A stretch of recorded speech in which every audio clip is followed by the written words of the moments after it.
Class 12th में। आज मेरा हिस्ट्री का सेकंड क्लास है।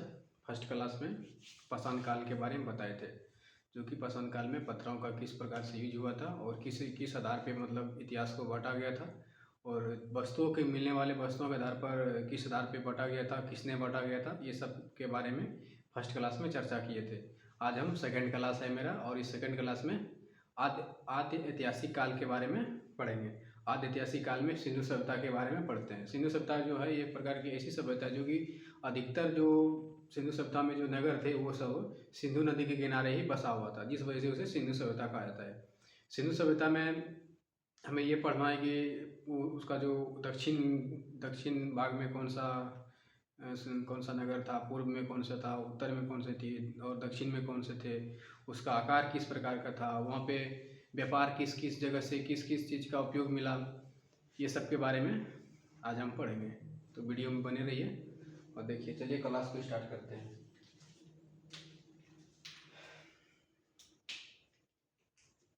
इतिहास, उसमें हम बताए थे कि इतिहास जो है हमें अतीत के बारे में बताता है, कि जो पहले जो बीता हुआ घटना है उसके बारे में हमें जानकारी देता है इतिहास। इतिहास का पिता कौन है? हेरोडोटस। इतिहास का पिता कौन है? हेरोडोटस। मिलने वाली वस्तुओं के आधार पर इतिहास को जो बांटा गया था, मिलने वाले वस्तुओं के आधार पर जो इतिहास को बांटा गया था, उसे किसने बांटा था? थॉमस ने बांटा था। जैसे मतलब किसी युग में मान लीजिए मिल गया पत्थर, तो उसे पाषाण कालीन बोल दिया। किसी युग में मिल गया तांबा, तो उसे ताम्र पाषाण बोल दिया। फिर किसी में मिल गया लोहा, उसे लौह युगीन बोल दिया। किसी में मिल गया कांसा, उसे कांस्य युगीन बोल दिया सभ्यता। तो इसी प्रकार के जो वस्तुओं के आधार पर जो मिलने वाले को जो वर्गीकृत किया गया था इतिहास में, तो वो किसने वर्गीकृत किया था? थॉमस ने किया था। और लिखित स्रोत के आधार पर जो बांटा गया था इतिहास को 3 तरह से, उसे किसने बांटा था? ब्रूस फ्रूट ने बांटा था। किसने बांटा था? ब्रूस फ्रूट ने बांटा था। जैसे अब देखिए, प्राग ऐतिहासिक काल, ऐतिहासिक काल और ऐतिहासिक काल। तो प्राग ऐतिहासिक में होता है कि इसमें जो कुछ भी चीज़ नहीं लिखा हुआ था, जब कोई चीज़ लिखा ही नहीं है तो वो चीज़ पढ़ा ही नहीं जा सकता। तो और आद्य ऐतिहासिक काल में था, उसमें लिखा हुआ था लेकिन उसे पढ़ा नहीं जा सकता था। और ऐतिहासिक काल में है, उसमें लिखा हुआ था और पढ़ा भी जा सकता है। ठीक है, ये तीन आधार पर हो गया। फिर उसके बाद प्राग ऐतिहासिक काल में पत्थर मिला था और उसमें तांबा भी मिला था, जिस वजह से उसे क्या बोलते हैं? ताम्र पाषाण काल युग। ताम्र पाषाण काल युग। ताम्र पाषाण काल यानी पाषाण काल को जो है 4 भागों में बांटा गया था। पहला था पूरा पाषाण, और दूसरा था मध्य पाषाण, तीसरा था नव पाषाण, और चौथा था ताम्र पाषाण। पूरा पाषाण काल में यह है कि इसमें जो मानव रहते थे वो खानाबदोश रहते थे, शिकार करते थे, इधर उधर से घूमते रहते थे। उसको जो कुछ भी चीज़ मतलब पता नहीं था, वो खानाबदोश रहते थे। यहाँ पे कहीं मतलब कहीं जगह पे रह रहा है तो वहाँ यदि पानी खत्म हो गया तो दूसरे जगह जा रहे थे, मतलब उसका जो आवास था अस्थायी नहीं था। तो वो जब मतलब इधर उधर घूमते रहते थे, उस समय उसको जो है मन नहीं लगता था। मन नहीं लगने की वजह से उसने मतलब चित्रकारी करना शुरू कर दिया था, मतलब चित्र भी बनाना शुरू कर दिया था। तो नवपाषाण काल में जो है एक प्रमुख खोज होती है चित्र का, और चित्र बनाना मतलब पूरा पाषाण काल में शुरू हुआ था। और वहाँ पे जो है वो जो कभी आपस में लड़ाई भी कर लेते थे, जिस वजह से पत्थर मतलब एक दूसरे को फेंकते थे। तो जब वो पत्थर चिंगारी मारते थे, जिस वजह से वो उसने देखा कि आप जो है पत्थर जब टकराने से आग निकल रहा है, तो क्यों ना पत्थर को पत्थर से लगड़ा जाए तो आग निकल सकता है। तो उसी तरह उसने मतलब आग की खोज की थी पूरा पाषाण काल में। और उस समय जो थी हथियार जो यूज करते थे, बड़े बड़े हथियार रहते थे, मतलब जानवरों के सींग, उसका जो जैसे मतलब हाथी ले लीजिए, हाथी का जो दांत होता था उसका मतलब वो यूज करते थे हथियार को, मतलब दूसरे जानवर को मारने के लिए। तो उस समय हथियार मतलब उसके पास बड़ा बड़ा हथियार थे, पत्थर को ही बड़ा बड़ा साइज में बनाते थे। फिर उसके बाद आता है मध्य पाषाण काल। मध्य पाषाण काल में क्या होता है कि मतलब जो हथियार जो यूज करते थे, छोटा छोटा हथियार करना यूज कर दिया, पत्थर को ये मतलब छोटा छोटा साइज में करना वो शुरू कर दिया था, जिस वजह से उसे मतलब माइक्रोलिथ एज बोलते हैं उसको। ठीक है, मतलब किसको बोलते हैं माइक्रोलिथ एज? मध्य पाषाण काल को। इसमें होता था कि जब पहले मतलब पूरा पाषाण काल में मानव जो मरते थे, यानी जो मरते थे मानव सब, तो उसको जो है वो अंत्येष्टि संस्कार नहीं करते थे, दहन नहीं करते थे, दाह संस्कार नहीं करते थे, उसे मतलब जहाँ तहाँ छोड़ देते थे। तो फिर जब मध्य पाषाण काल आया तो इसमें मतलब अंत्येष्टि संस्कार करना उसने शुरू कर दिया। मतलब अंत्येष्टि संस्कार जो है जब दहन मतलब उसको जो अग्नि देना शुरू कर दिया था। उत्तर और दक्षिण अभी भी हम लोग कर रहे हैं, तो वही सिस्टम जो है वहाँ पर भी पहले थे। फिर उसके बाद आता है नवपाषाण काल। नवपाषाण काल में होता है कि धीरे धीरे मानव जो है मतलब धीरे धीरे मानव जो है सीखना प्रारंभ कर दिया। और उसने जो है खेती करना शुरू कर दिया था। खेती करना शुरू किया, फिर उसके बाद उसने वहाँ पे अस्थायी निवास हुआ, मौसम परिवर्तन हुआ, जिस वजह से वहाँ पे घर बनाना शुरू किया वो लोग। और घर बनाया, सबसे पहले उसने अपने जो साथ में जो पालतू पशु बनाया था, कुत्ता को बनाया था। फिर उसने वहीं पे मतलब वो मनका की खोज की थी, मनका भी बनाया गया था। घड़ा उड़ा जैसे जब मान लीजिए कि आप खेती कर रहे हैं, तो खेती करने के लिए जो भी अनाज आपके पास होगा, तो उसको रखने के लिए तो कुछ ना तो चाहिए ना आपके पास। तो वही उसने रखने के लिए उसने घड़ा का बनाया था, यानी मनका बनाया था। फिर उसके बाद आता है पूरा पसंद काल, पूरा पसंद सॉरी तम्र पसंद काल। तम्र पसंद काल में तंबा की खोज होता है। तो यहाँ तक तो कोई दिक्कत नहीं, यहाँ तक तो उस वीडियो में बताए थे आप लोग को। फिर उसके बाद जो खेती जो प्रारंभ हुआ था मेहरगढ़ में हुआ था, सबसे पहले खेती प्रारंभ मेहरगढ़ में। उसका मतलब देखिए, मेहरगढ़ में खेती का जो प्रारंभ हम लोगों को जब आज हम पढ़ते हैं तो हम लोग को यही पता चलता है ना कि जब खेती प्रारंभ कहाँ से हुआ था पहले। तो खेती का प्रारंभ कहाँ हुआ? पहले मेहरगढ़ में हुआ था। और मेहरगढ़ कहाँ पड़ता है? पाकिस्तान में पड़ता है। मेहरगढ़ कहाँ पड़ता है? पाकिस्तान में पड़ता है। और वो पाकिस्तान में जो खेती प्रारंभ हुआ था, सबसे पहले जौ और गेहूं का हुआ था। जौ और गेहूं का 7000 बीसी पूर्व। बीसी पूर्व का मतलब होता है बिफोर क्राइस्ट। बिफोर क्राइस्ट का मतलब ईसा मसीह के जन्म के पहले का समय जो है वो बिफोर क्राइस्ट है। और वो 7000 बीसी पूर्व हुआ था। और वो जो पाकिस्तान पड़ता है मेहरगढ़, और जो पहाड़ी का जो है सिलमन और किरधर पहाड़ी, सिलमन और किरधर पहाड़ी के बीच में है। फिर उसके बाद आता है चावल का साक्ष्य कहाँ मिला था? चावल का साक्ष्य मिला था कोल्डिवा में। कहाँ मिला था? कोल्डिवा में मिला था। तो चावल का साक्ष्य कहाँ मिला था? कोल्डिवा में। और कोल्डिवा में चावल का साक्ष्य कब मिला था? 6000 बीसी पूर्व। 6000 बीसी पूर्व चावल का साक्ष्य। यदि चावल का साक्ष्य पूछे 6000 बीसी पूर्व, और गेहूं और जौ का साक्ष्य पूछे 7000 बीसी पूर्व। गेहूं और जौ की खेती सबसे पहले कहाँ प्रारंभ हुआ था? मेहरगढ़ में। और चावल का कोल्डिवा में। और सबसे प्राचीन यदि पूरा प्रश्नकालीन स्थल बोले तो लोहरा देव मारना है। कौन सा मारना है? लोहरा देव मारना है। तो यहाँ तक तो उस वीडियो में बता दिए थे। अब आगे बढ़ना है आदि ऐतिहासिक काल। आदि ऐतिहासिक काल में हम सिंधु सभ्यता के बारे में पढ़ते हैं। तो आदि ऐतिहासिक काल,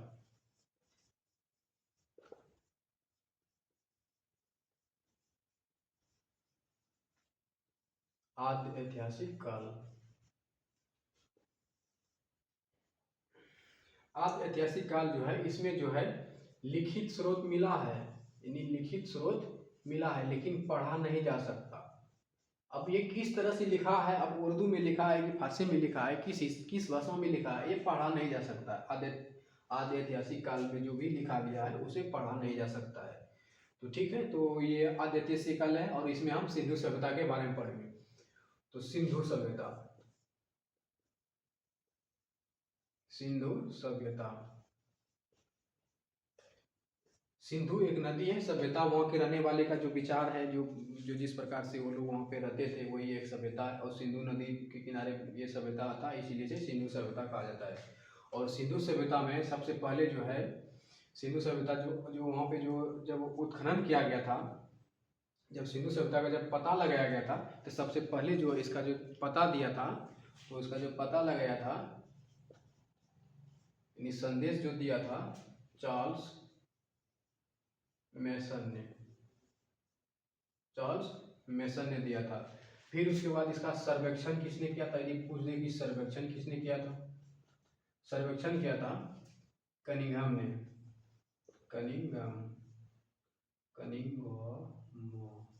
कनिंघम ने इसका सर्वेक्षण किसने किया था? कनिंघम ने। पता किसने लगाया था, यानी जानकारी किसने दिया था? जानकारी दिया था चार्ल्स मेसन ने। और सर्वेक्षण किसने किया था? कनिंघम ने। अब देखिए इसका नामकरण किसने किया था? नामकरण पूछ देता है, नामकरण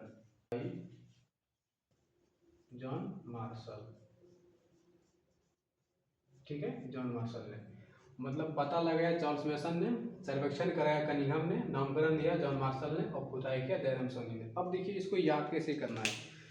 जैसे सिंधु सभ्यता जैसे था ना, सिंधु सभ्यता जो एक क्षेत्र था, एक जगह है, ठीक है, ये दिमाग में ये बात जो है लाइए कि सिंधु सभ्यता क्या है? एक जगह है। और मान लीजिए कि आप कोई भी जगह है, आप यदि आप घर में हैं या कहीं पे भी है, और यदि कोई पूछ दे कि वहाँ पे जो है एक, जैसे मान लीजिए कि आपके साइड में कुछ भी जगह होगा, या कुछ जंगल होगा, या कुछ पहाड़ होगा, यदि बोल देगी कोई यदि बोल, और आपके पास 4 दोस्त हैं, दोस्त का नाम क्या है? मेसन है, कनिंघम है, मार्शल है और साहनी है। ये 4 दोस्त है। और किसी जगह पे बोल दिया गया कि ठीक है वहाँ पे जाके जो है पता लगाओ कि वो क्या है, ठीक है, तो वो क्या है। तो एक दोस्त आपको जा रहा है और वो जो उसका नाम क्या है, मेसन, चार्ल्स मेसन, यानी मैसेज देने के लिए, मैसेज से याद रखना है चार्ल्स मेसन। चार्ल्स मेसन मतलब मैसेज, मतलब उसको जानकारी किसने दिया। तो चार्ल्स मेसन गया पता लगाने के लिए, फिर उसके बाद वो पता लगा के आ गया चार्ल्स मेसन, चार्ल्स मेसन पता लगा के आ गया। फिर उसके बाद वो गया, फिर उसके बाद कनिंघम को कहता है कि ठीक है हम पता तो लगा के आ गए हैं, ये जो है ये एक प्रकार की सिंधु सभ्यता है, हम तो पता लगा के आ गए हैं, आप क्यों, आप जो है वहाँ का सर्वेक्षण करो, कि सर्वेक्षण करो कि कहाँ तक ये फैला हुआ है, ठीक है। तो ये गया सर्वेक्षण करने के लिए, कौन, कनिंघम, कनिंघम गया सर्वेक्षण करने के लिए। फिर उसके बाद जब कनिंघम आ गया सर्वेक्षण करके कि यहाँ से यहाँ तक पाकिस्तान और इंडिया तक है, अफगानिस्तान तक भी ये सब फैला हुआ है, ये भारत में भी फैला है, गुजरात में है, हरियाणा में है, राजस्थान में है, ये सब जगह क्या है, क्या क्या ये जाके सर्वेक्षण कर दिया।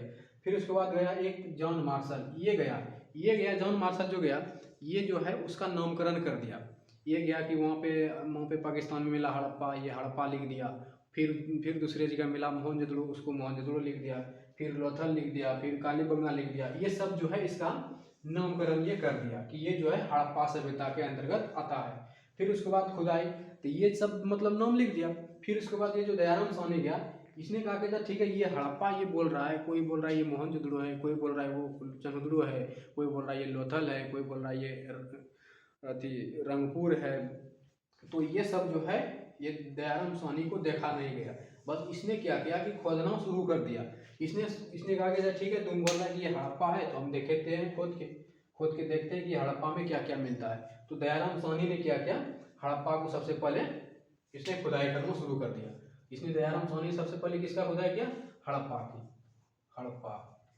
तो ये यदि पूछा जाए कि सिंधु सभ्यता में सबसे पहले सबसे पहले जो खोदा गया शहर कौन सा है, हड़प्पा सभ्यता, कौन सा है, हड़प्पा। इसीलिए जो है सिंधु सभ्यता को जो है एक अलग नाम से जाना जाता है, हड़प्पा सभ्यता, क्योंकि सबसे पहले जो है हड़प्पा सभ्यता का ही मतलब खोज हुआ था, इसलिए सिंधु सभ्यता को हड़प्पा सभ्यता कहते हैं।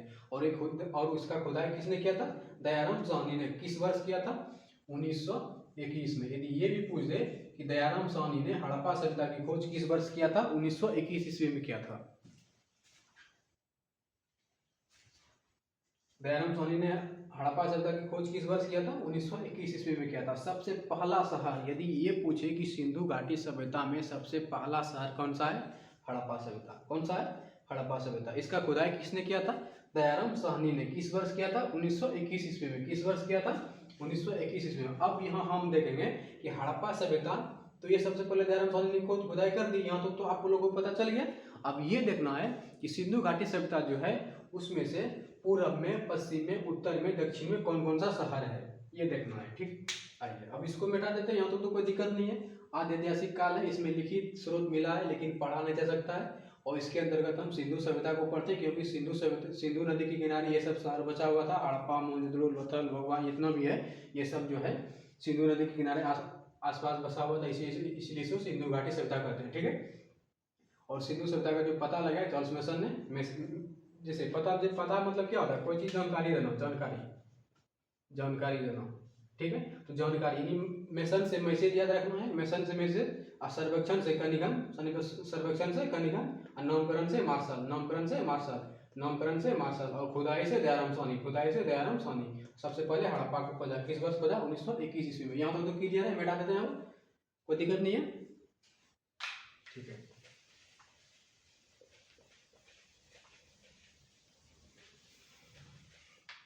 अब यदि पूछे कि उत्तर, ये हुआ उत्तर, ये हुआ दक्षिण, ये हुआ पश्चिम, ये हुआ पूरब, ठीक है। उत्तर, दक्षिण, पश्चिम, पूरब, ठीक। यहाँ तो कोई दिक्कत नहीं। पश्चिम में कौन सा है, सुतकंडोर है, ये उधर नहीं दिखता है,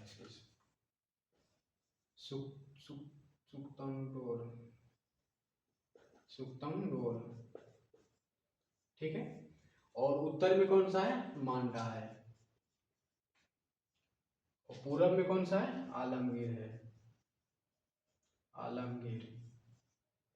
और दक्षिण में कौन सा है, दैमाबाद, ठीक है।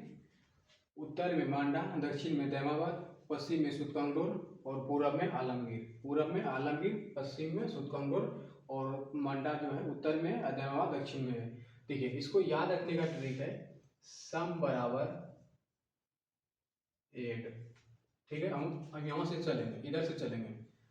स्व से सुतकंदोर, म से मांडा, ए से आलमगीर और डी से दैमाबाद। ये सम बराबर एड, तो स्व से सुतकंदोर, म से मांडा, ए से आलमगीर और डी से दैमाबाद। यहाँ से कोई दिक्कत नहीं है, सम बराबर एड ऐसे चलना है।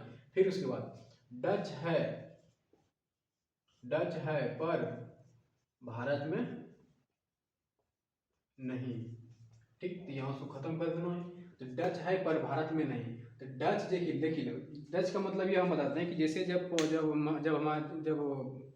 जब यहाँ पे जब यूरोपीय कंपनी जब आया था तो उसमें पुर्तगाली आया, अंग्रेज आया, डच आया, फ्रांसी आया, फिनिश आया, ये सब आया था। तो डच भी आया था इसमें। एक याद रखने का ट्रिक है कि डच है पर भारत में नहीं। तो अभी डच नहीं है ना, तो डच है तो डॉ से क्या हुआ, देखिए डच है पर भारत में नहीं, तो डॉ से हुआ दास्क नदी। ये जो सुतकंदोर है ये किस नदी के किनारे स्थित है, दास्क नदी के किनारे स्थित, दास्क नदी। सुतकंदोर कौन सी नदी पर है, दास्क नदी पर है। चौ से हो गया चिनाब नदी, चिनाब नदी। हाई से हो गया हिंडन नदी, कौन सा नदी हो गया, हिंडन, हिंडन नदी। और प से हो गया, पर से हो गया परबरा नदी, परबरा नदी। ठीक है, अब तो यहाँ तक तो कोई दिक्कत नहीं है। सुतकंदोर, मांडा, आलमगीर और दैमाबाद, यहाँ तक तो कोई टेंशन नहीं है, आप लोग को याद तो हो जाएगा। उत्तर में है मांडा, दक्षिण में है दैमाबाद, पश्चिम में सुतकंदोर और पूरब में है आलमगीर। तो यदि ये पूछे इस सिंधु सभ्यता का उत्तर दिशा में कौन सा शहर है, उत्तर में कौन सा शहर है, उत्तर में मांडा है, किस नदी किनारे स्थित, चिनाब नदी किनारे स्थित है। सम बराबर एड, सौ से सुतकंदोर, म से मांडा, ए से आलमगीर, डी से दैमाबाद, ये याद रखना है। ठीक है, उधर से घूमना है। फिर उसके बाद डच है पर भारत में नहीं, फिर ये भी जो है इधर से ही आना है। तो डच है तो दो से दास नदी, और चौ से चिनाब नदी, और ह से हिंडन नदी, और प से परवरा नदी। यहाँ तो कोई दिक्कत नहीं है, पूरब पश्चिम उत्तर दक्षिण यदि पूछ दे तो कोई टेंशन नहीं है ना आप लोग को। यदि ये पूछे कि पूरब में जो कौन सा शहर है, आलमगीरपुर है। यदि ये पूछे कि आलमगीर जो है जो सिंधु घाटी सभ्यता की पूर्वी मतलब नगर है, तो उसमें वो जो है किस नदी किनारे स्थित है, हिंडन नदी किनारे स्थित है। दैमाबाद परबरा नदी किनारे स्थित है। मांडा किस नदी किनारे स्थित है, चिनाब नदी किनारे स्थित है। सुतकंदोर किस नदी किनारे स्थित है, दास नदी किनारे स्थित है। तो यहाँ तो कोई टेंशन नहीं है, यहाँ तो क्लियर है, मिटा जाए इसको। ठीक है, मिटा देते हैं। अब देखिए, अब यदि पूछे कि सिंधु घाटी सभ्यता के जो आकृति है वो आकृति किस प्रकार की है, यदि आकृति पूछे तो वो आकृति है त्रिभुजाकार, त्रिभुजाकार। ठीक है, आकृति किस प्रकार का है, सिंधु घाटी सभ्यता का आकृति किस प्रकार का है, त्रिभुजाकार है। यदि ये पूछे कि आकृति किस प्रकार का है, त्रिभुजाकार है, यहाँ तो कोई दिक्कत नहीं है। देखिए जैसे ये याद कैसे करना है कि सम बराबर एड, सौ से सुतकंदोर, म से मांडा, सम बराबर एड, सौ से सुतकंदोर, म से मांडा, ए से आलमगीर और डी से दैमाबाद। यहाँ तो क्लियर है, पश्चिम उत्तर दक्षिण, नहीं पश्चिम उत्तर पूरब और दक्षिण। तो सुतकंदोर, मांडा और ए से हो गया आलमगीर और डी से दैमाबाद। डच है पर भारत में नहीं, तो डॉ से हो गया दास, और डच है चौ से चिनाब, ह से हिंडन नदी, और प से परबरा नदी, ये याद रखना है। और सिंधु घाटी सभ्यता की आकृति किस प्रकार की है, वो त्रिभुजाकार है, क्योंकि उसका शहर जो है त्रिभुजाकार की तरह मिला हुआ है, इसलिए उसका आकृति क्या है, त्रिभुजाकार है। तो सबसे पहले हम पढ़ते हैं हड़प्पा के बारे में। हड़प्पा, आखिर हड़प्पा की खोज किसने किया था, इसका सबसे पहले होता है खोज किया था 1921 ईस्वी में। अब किया किसने था, अब देखिए किया किसने था, किया हड़प्पा सभ्यता की खोज 1921 ईस्वी में। किसने किया था दयाराम साहनी, दयाराम साहनी ने। तो दयाराम साहनी ने हड़प्पा सभ्यता की खोज किस वर्ष की थी, 1921 ईस्वी में। और ये कौन सा शहर है, ये पहला शहर है, यह पहला शहर है। ठीक है, ये क्या है, पहला शहर। और ये पूछे कि सिंधु घाटी सभ्यता कौन सी सभ्यता थी, शहरी थी या ग्रामीण थी, तो वो थी शहरी। सिंधु घाटी सभ्यता कौन सी सभ्यता है, शहरी सभ्यता है, ठीक है। और यहाँ पे सबसे ज़्यादा जो ये जो अपना व्यवसाय करते थे, कृषि पे आधारित थे। सिंधु घाटी सभ्यता का मुख्य व्यवसाय क्या था, कृषि था, इन्हीं पे पार करता था, ठीक है। तो मुख्य व्यवसाय क्या हुआ सिंधु घाटी सभ्यता का, कृषि है। और ये इसका आकृति त्रिभुजाकार है। यह कौन सा शहर सभ्यता है, शहरी है या ग्रामीण है, शहरी है। ऑप्शन में रहता है ग्रामीण शहरी दोनों, तो शहरी ऑप्शन शहरी मानना है क्योंकि शहरी सभ्यता है। तो इसमें से हड़प्पा सभ्यता है, इसकी खोज 1921 ईस्वी में हुआ और किया दयाराम साहनी ने। अब यहाँ देखना है कि हड़प्पा सभ्यता में क्या क्या चीज मिला। अब मिला क्या क्या चीज ये देखना है, मिला। सबसे पहले ये भी जान लीजिए कि हड़प्पा सभ्यता जो है कहाँ, ये जो है कहाँ, वर्तमान में भी है कहाँ, ये जो है ये कहाँ है, पाकिस्तान में है, पाकिस्तान, ठीक है। ये कहाँ पे है, पाकिस्तान में। कौन सी जिला में है, माउंट गोगरी जिला, माउंट गोगरी, माउंट गोगरी जिला में है, पाकिस्तान के माउंट गोगरी जिला में स्थित है। और ये किस नदी पर, नदी किनारे स्थित है, रावी नदी किनारे स्थित है, रावी नदी, ठीक। ये देख लीजिए, यहाँ से किसनो क्वेश्चन बन रहा है, यहाँ से पूछेगा किस वर्ष खोज हुआ, किसने किया, ये कौन सा शहर है, पहला शहर है, कहाँ पे स्थित है, पाकिस्तान में है, पाकिस्तान के कौन सा जिला है, माउंट गोगरी जिला में है, और किस नदी के किनारे स्थित है, रावी नदी के किनारे स्थित है। तो हड़प्पा सभ्यता से तो यहाँ तक ये देखिए, हड़प्पा से ये क्वेश्चन बन, यहाँ तक तो क्लियर है। इसका खोज 1921 ईस्वी में हुआ। इसकी जो है किसने किया, दयाराम साहनी ने किया। और यह कहाँ पे स्थित है, पाकिस्तान में स्थित है, माउंट गोगरी जिला में। और किस नदी के किनारे स्थित है, रावी नदी के किनारे स्थित है। अब यहाँ मेन पॉइंट पढ़ना है कि हड़प्पा सभ्यता में हमें क्या क्या मिला, ठीक है। हड़प्पा सभ्यता में क्या क्या मिला था ये पढ़ना है, ठीक है। हड़प्पा सभ्यता में क्या क्या मिला था, तो हड़प्पा सभ्यता में सबसे पहले जो है यहाँ पे कब्रिस्तान मिला, ठीक है। कब्रिस्तान मिला, क्या क्या था, कब्रिस्तान, कब्रिस्तान, कब्रिस्तान मिला। और वो कब्रिस्तान का नाम क्या था, RH37, इस तरह से लिखा हुआ था वहाँ पे। वहाँ पे सबसे पहले क्या मिला, कब्रिस्तान मिला, RH37 कब्रिस्तान मिला। और वहाँ पे श्रमिकों का आवास मिला, क्योंकि वहाँ पे जितना लोग काम करते होंगे तो वहाँ पे रहने के लिए तो कुछ जगह तो जरूर होगा ना, तो वहाँ पे श्रमिकों का आवास मिला, श्रमिकों का आवास, ठीक है। और यहाँ पे क्या मिला, और यहाँ पे जो है मातृ देवी की मूर्ति मिला, मातृ देवी, मातृ देवी की मूर्ति, ठीक है। मातृ देवी की मूर्ति, कब्रिस्तान मिला, RH37 श्रमिकों का आवास मिला, मातृ देवी की मूर्ति मिला। तो इससे यह पता चलता है कि सिंधु घाटी सभ्यता जो है उसमें जो है वो मातृसत्मात्मक थी, मातृसत्मात्मक, ठीक है। सत्तात्मक थी, मातृसत्तात्मक थी। और कौन सी, सिंधु घाटी सभ्यता यानी हड़प्पा सभ्यता। यहाँ पे मातृ देवी की मूर्ति मिली, कब्रिस्तान मिला, श्रमिकों का आवास मिला, और यहाँ पे मिला लकड़ी का,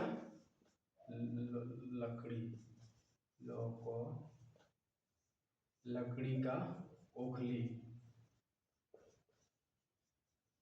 ओखली, ओखली तो आप लोग समझते होंगे ना, ओखली किसको बोलते हैं, धान, घर में जो धान कुटता है ना, ओखली। जैसे शादी ब्याह में तो धान कुटता होगा, देखते होंगे आप लोग, तो वही वही है ओखली, ठीक है। वही ओखली है जो शादी ब्याह में कुटता है ना धान, वही है, ठीक है। वही ओखली मिला था लकड़ी का, ठीक।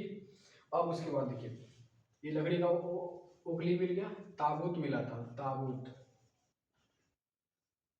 ताबूत का मतलब ये हुआ कि जिसे सब वो जो रखता था ना, सब जिसे सब वो है ना, सब तो समझते होंगे, तो वही सब जो है सब को रखने के लिए एक प्रकार के ताबूत का यूज किया जाता था।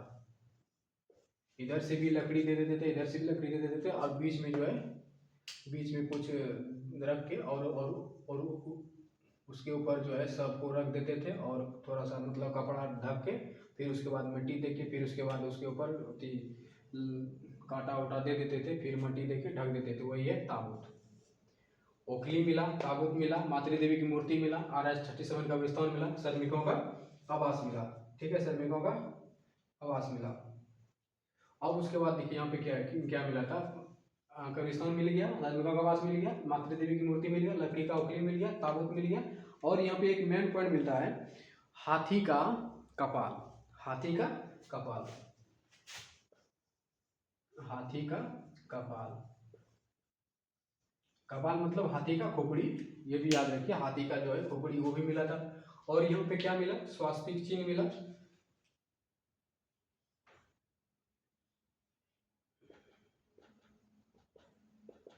ये है स्वास्तिक चिन्ह, ये है ना स्वास्तिक चिन्ह।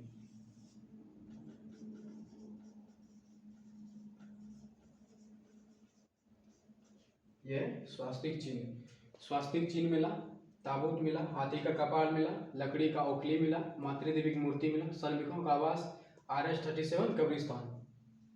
और भी यहाँ पे मिला होगा हड़प्पा सभ्यता में, और मिला, क्या मिलता है, कुम्हार का चाक,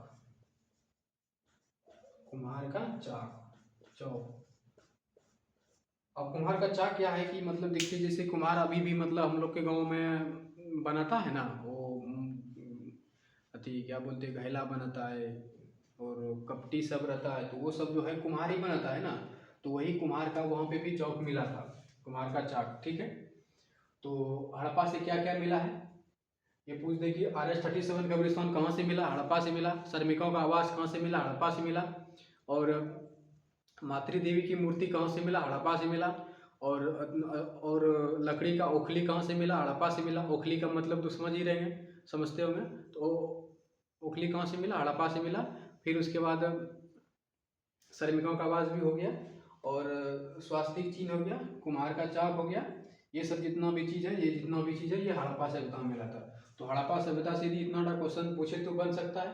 सबसे पहले जान लीजिए हड़प्पा सभ्यता की खोज किसने की, एक बार और रिपीट कीजिए। हड़प्पा सभ्यता की खोज किसने की थी, दयाराम साहनी ने किस वर्ष किया, 1921 ईस्वी में। कहाँ पे स्थित है, पाकिस्तान में। किस नदी पर है, रावी नदी किनारे। पाकिस्तान के किस जिला में स्थित है, माउंट गोबरी जिला में। और पाकिस्तान में क्या क्या मिला, पहले देखिए, कब्रिस्तान मिला। कब्रिस्तान में लिखा हुआ था RS-37 कब्रिस्तान, ठीक है। श्रमिकों का आवास, कुम्हार का चाक और लकड़ी का ओखली, और श्रमिकों का आवास मिला, लकड़ी का ओखली मिला, हाथी का कपाल मिला, और ये पहला शहर है, और इसमें स्वास्तिक चिन्ह मिला। तो यहाँ तक तो क्लियर है हड़प्पा सभ्यता के बारे में। अब देखिए, अब अगला आता है मोहनजोदड़ो। यहाँ तो क्लियर मिटा दे इसको, ठीक है।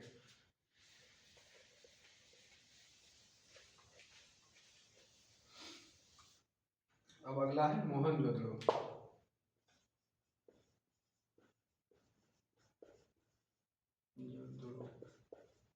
मोहनजोदड़ो, ठीक है। अब मोहनजोदड़ो ये भी जो है, ये भी कहाँ है, इसका खोज किसने किया, खोज कब हुआ, ये हुआ 1922 ईस्वी में। जैसे एक साल मोहनजोदड़ो का खोज हुआ ना, जैसे हड़प्पा का खोज 1921 ईस्वी में हुआ, जस्ट उसके एक साल आगे करना है मोहनजोदड़ो को। तो 1922 में मोहनजोदड़ो ने खोज किया। किया किसने, यहाँ देखिए किसने किया, किसने किया, ये किया रखालदास बनर्जी ने। रॉक फाकल और रखाल दास बनर्जी, ये ममता बनर्जी नहीं है, ये है रखालदास बनर्जी, उसका दोस्त है ये। तो मोहनजोदड़ो का खोज किसने किया, रखालदास बनर्जी ने। और किस वर्ष किया, 1922 ईस्वी में। मेनी ममता बनर्जी का दोस्त था, ठीक है।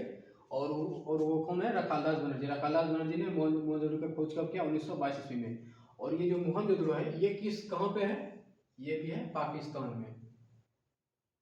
कहाँ पे है, ये जगह कहाँ पे है, ये पाकिस्तान में है, पाकिस्तान, ठीक है। ये कहाँ पे है, पाकिस्तान में है। किस नदी के किनारे है, यदि नदी पूछे, सिंधु नदी मालूम है, सिंधु नदी, ठीक। यहाँ तो कोई दिक्कत नहीं है। मोहनजोदड़ो का खोज 1922 ईस्वी में किसने किया, ममता बनर्जी का दोस्त रखालदास बनर्जी ने। और जगह का नाम, जगह कहाँ पे है, पाकिस्तान में है। और किस नदी किनारे है, सिंधु नदी किनारे है। मोहनजोदड़ो तो यहाँ तक क्लियर है। अब देखिए मोहनजोदड़ो का अर्थ क्या होता है, इसका जो अर्थ है, इसका अर्थ क्या होता है, मृतकों का टीला, मृतकों का टीला, टीला, मृतकों का टीला। मोहनजोदड़ो का अर्थ क्या है, मृतकों का टीला। अब यहाँ पे समझिए थोड़ा कि हड़प्पा सभ्यता में कब्रिस्तान मिला था। इसका मतलब यहाँ पे ये जानकारी मिल रहा है हम लोगों की कि वहाँ पे हड़प्पा सभ्यता में सबको जो है मतलब दाह संस्कार कराया जाता था, मतलब दफनाया जाता था एक एक क्रम में, ठीक है। लेकिन यहाँ पे जो दिख रहा है कि मित्र ये जो है मृतकों का टीला है, इसका मतलब ये है कि वहाँ पे शव यानी हड्डी जो है मनुष्य को कोई भी मतलब मरता होता होगा तो इधर उधर छोड़ देता होगा, उसको दाह संस्कार नहीं करता होगा वहाँ पे। तो यहाँ पे जो है मोहनजोदड़ो में हड्डी उड्डी जो है बिखरी हुई रहती होगी, बिखरी हुई मिलता होगा। तो इसीलिए यहाँ पे ये भी पूछ सकता है एग्जाम में, तो ये भी पूछ सकता है कि सिंधु सभ्यता का ऐसा कौन सा शहर है जहाँ पे दफनाया जाता था। तो वो कहाँ पे दफनाया जा रहा था? हड़प्पा सभ्यता में। और कहाँ पे ऐसा कौन सा शहर है जहाँ पे मतलब शवों को जो है छोड़ दिया जाता था ऐसे ही, मतलब इधर से उधर कहीं पे भी वो मतलब शव रहते थे। तो वो क्या है? वो क्या है? मोहनजोदड़ो। इसका अर्थ क्या है? मृतकों का टीला। यहाँ पे जो है सब जो है इधर से उधर मतलब कहीं पे भी जिसको जो जहाँ मर गया उसका कोई ठाठ ठिकाना नहीं है। तो वो मतलब सब जो है एक जगह पे मतलब ढेर हो जाता होगा, वही है मृतकों का टीला। तो मोहनजोदड़ो का अर्थ क्या है? मृतकों का टीला। ये किस नदी पर है? सिंधु नदी पर। कहाँ पे? पाकिस्तान में। किसने किया? रफालत बनर्जी ने। किस वर्ष किया? 1922 में। यहाँ तक तो क्लियर है। अब आइए, अब देखिए मोहनजोदड़ो में क्या क्या मिला। मोहनजोदड़ो में आखिर क्या? ठीक है, देखिए इसका नाम है मृतकों का टीला। नाम पे नहीं जाइए, यहाँ जाइए काम पे। तो मृतकों ये मृतकों का टीला है। टीला इसका अर्थ होता है, इसका मतलब ये नहीं हुआ कि यहाँ पे जो है सभ्यता नहीं होगी। तो यहाँ पे जो है ये मृतकों का टीला जो है इसका अर्थ ये हो रहा है। तो ये जो है यहाँ पे मिला क्या? यहाँ पे मिला विशाल विशाल अन्नागर। अन्नागर का मतलब ये होता है, अन्नानगर का मतलब ये होता है कि अनाज रखने वाला घर, अनाज रखने वाला जगह। तो यहाँ विशाल अन्नानगर था, यानी अनाज रखने वाला घर बहुत बड़ा था। और यहाँ पे विशाल, यहाँ पे स्नानागार भी था, स्विमिंग पूल, स्नानागार। यहाँ पे स्विमिंग पूल भी थे, मतलब नहाने के लिए बहुत बड़ा, मतलब घर में ही मतलब साइड में कहीं पे मतलब बहुत बड़ा मतलब पोखर बना दिया जाता था और उसी में पानी भर देते थे। तो वही है स्विमिंग पूल, है वही है स्नानागार। तो विशाल अन्नानागर मतलब धान को रखने के लिए, चावल जैसे कुछ भी हुआ उसको रखने के लिए विशाल अन्नानागर, मतलब बहुत बहुत बड़ा घर बनाया जाता था सामान को रखने के लिए। स्विमिंग पूल बनाया गया था। और यहाँ पे क्या है, धार्मिक सभा भी होते थे, धार्मिक सभा। और यहाँ पे पुरोहितों का आवास, पुरोहित का आवास। ठीक है, स्वास्तिक चिन्ह यहाँ पे भी मिला। देखिए मोहनजोदड़ो में क्या क्या मिला। मोहनजोदड़ो में मृतकों का टीला मिला। यहाँ तो मृतकों का टीला इसको बोलबे करते हैं। विशाल अन्नानगर, स्नानागार, धार्मिक सभा होता था, मूर्ति का आवास और स्वास्तिक चिन्ह हड़प्पा में भी मिला था और यहाँ पे भी मिला है। ठीक है, स्वास्तिक चिन्ह।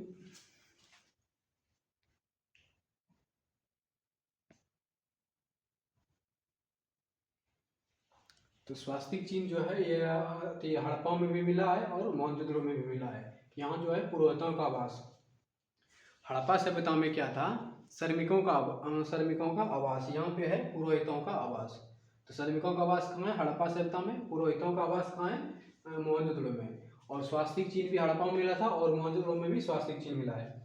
ठीक है, और यहाँ पे जो होता है, यह जो है मोहनजोदड़ो है, यह सबसे बड़ा शहर है। सिंधु घाटी सभ्यताओं में सबसे बड़ा शहर यदि पूछे तो वो कौन सा है? मोहनजोदड़ो है। सबसे बड़ा शहर कौन सा है? मोहनजोदड़ो है। मोहनजोदड़ो क्या है? ये सबसे बड़ा शहर, सबसे बड़ा शहर।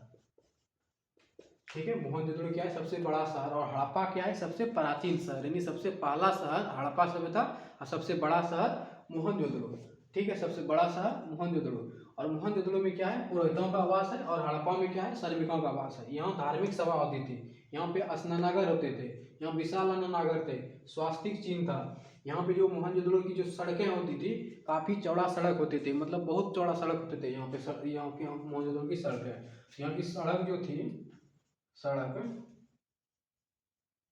बहुत चौड़े होते थे।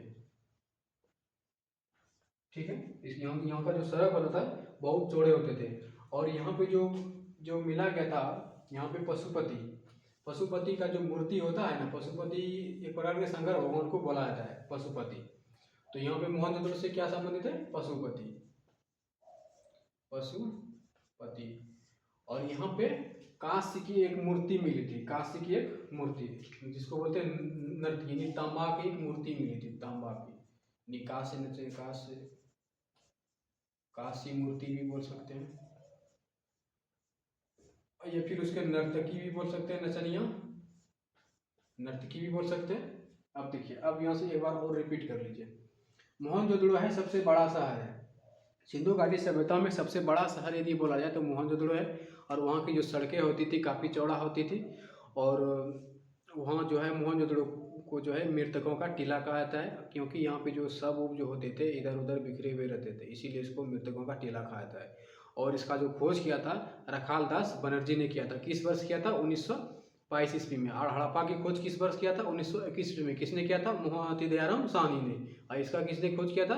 रखालदास बनर्जी ने, ममता बनर्जी का दोस्त ने। ठीक है, फिर उसके बाद ये मोहनजोदड़ो है कहाँ पे? ये भी है पाकिस्तान में। है कहाँ पे? पाकिस्तान में। किस नदी किनारे स्थित है? सिंधु नदी के किनारे स्थित है। मोहनजोदड़ो कहाँ पे स्थित है? पाकिस्तान में स्थित है। किस नदी किनारे स्थित है? सिंधु नदी के किनारे स्थित है। किसने खोज किया? रखालदास बनर्जी ने। किस वर्ष किया? 1922 ईस्वी में। यहाँ तक क्लियर है। फिर उसके बाद देखिए, मोहनजोदड़ो में जो क्या क्या मिला। मोहनजोदड़ो में धार्मिक सभा होता था, इसका पता चला हमें कि धार्मिक सभा भी वहाँ होती थी। और वहाँ पे जो है, वहाँ पे जो सड़कें होती थी बहुत चौड़ा सड़क होते थे। और वहाँ पे जो है स्वास्तिक चिन्ह मिला। और वहाँ पे जो है ये अधिक पुरोहितों का आवास होता था, पुरोहित भी रहता होगा वहाँ पे, तो वही ना है, पुरोहितों का आवास है। विशाल स्नानागार था, विशाल अन्नानागार था, मतलब बहुत बड़ा बड़ा, मतलब होती धन उन रखने के लिए घर बनाया गया था। स्विमिंग पूल वहाँ पे बनाया गया था। तो ये सब जो है मोहनजोदड़ो में मिला था। पशुपति की जो मूर्ति है वहाँ पे मोहनजोदड़ो में मिला था। कांस्य युग की नर्तकी की जो नचनियाँ थी वो भी मोहनजोदड़ो में मिला था। यहाँ तक तो सब क्लियर है मोहनजोदड़ो में। ठीक है। अब आता है, अब देखिए, अब जो है अगला है रोपड़। अगला क्या है? चंद्रो। हाँ, चंद्रो है। यहाँ तो कोई दिक्कत नहीं, यहाँ तो मिटाते हैं।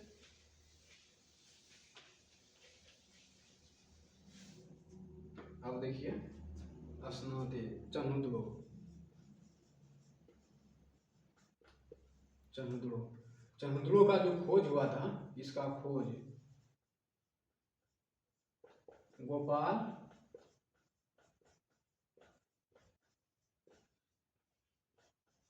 गोपाल मुजुमदार ने किया था। चंद्रो का खोज किसने किया था? गोपाल मुजुमदार ने किया था। ठीक है। और ये किस वर्ष किया गया था? 1931 ईस्वी में। 1931 ईस्वी में चंद्रो का खोज किसने किया था? गोपाल मुजुमदार ने किया था। 1931 ईस्वी में किया गया था। ठीक है। अब देखिए चंद्रो से क्या क्या मिला हमें। चंद्रो से जो है जितना भी है मेकअप का सामान, जानता है ना आप लोग? मेकअप का सामान हम लोग तो यूज नहीं करते हैं मेकअप का सामान, तो वो तो यूज जोन कर रहा है तो वो सुनता ही होगा। मेकअप का सामान किसने यूज करता है? जैसे मान लीजिए लिपस्टिक है, हाथ रंगने वाला है, और बाल में जो लगाते होंगे वो सब भी है उसमें। तो जितना भी मेकअप का सामान है वो जितना भी मिला था वो चंद्रो में मिला था, यानी मेकअप का सामान, मेकअप का सामान। ठीक है। तो ये मेकअप का सामान टोटल कहाँ से मिला? चंद्रो में मिला। सुई धागा, सुई धागा, अलंकृत ईट, अलंकृत मनका। ठीक है, अलंकृत मनका, सुई धागा, गुड़िया। ठीक है, गुड़िया ले लिए। और गुड़िया हो गया, अलंकृत ईट हो गया, मनका हो गया। मेकअप का जितना सामान है, आईना, टिकली, कंघी, जितना भी है वो सब कहाँ पे मिला? चंद्रो में मिला था। उसका खोज गोपाल मुजुमदार ने किया था 1931 ईस्वी में। सुई धागा, अलंकृत ईट, मनका, गुड़िया, मेकअप का सामान, ये जितना चीज़ है चंद्रो में मिला। अब यहाँ देखिए एक मेन चीज़ है, आगे आगे जो है ना बिल्ली जा रहा था, बिल्ली, और इसके पीछे कौन था? कुत्ता। तो ये भी निशान मिलता है वहां पे कि बिल्ली के पीछे कुत्ता भाग रहा था, तो उसका जो पैर था, उसका जो निशान था कहाँ पे मिला? चंद्रो में मिला था। ये भी क्वेश्चन पूछ सकता है कि आगे आगे बिल्ली जा रहा था, उसके पीछे पीछे कुत्ता जा रहा था, तो वो जो है कहाँ पे मिला था? चंद्रो में मिला था। ठीक है। दुर्ग रहित, दुर्ग रहित स्थल। दुर्ग रहित का मतलब ये होता है कि आप जो है दुर्ग से घिरे हुए नहीं हैं, दुर्ग से घिरे हुए नहीं है। तो ये दुर्ग रहित था, मतलब दुर्ग इसके साइड, मतलब वहाँ पे अधिकतर जो नगर थे हड़प्पा सिंधु घाटी सभ्यता में, अधिकतर नगर जो थे वहाँ पे, जो अधिकतर नगर थे वो नगर जो है, नगर के चारों साइड जो है दुर्ग बना दिया था, मतलब सुरक्षित रखने के लिए, सुरक्षित रखने के लिए जो है, अपने आप से जो कोई मतलब उसके ऊपर आक्रमण न करे, इसलिए चारों साइड जो होता था बाउंड्री बना देते थे। तो यहाँ पे जो चंद्रो जो था, इसके साइड में कोई भी बाउंड्री नहीं था, यानी ये मतलब जो है दुर्ग रहित है, इसके ऊपर कोई भी बाउंड्री नहीं था, ये क्या था, दुर्ग रहित स्थल था। ठीक है, तो ये तो दुर्ग रहित स्थल हो गया। अब उसके बाद देखिए, ये जो है चंद्रो जो है एक प्रकार के औद्योगिक शहर था, औद्योगिक औद्योगिक शहर। यदि पूछे कि चंद्रो किस प्रकार का शहर है, ये चंद्रो किस प्रकार का शहर है, ये एक औद्योगिक शहर है। किस प्रकार का शहर है, औद्योगिक शहर है।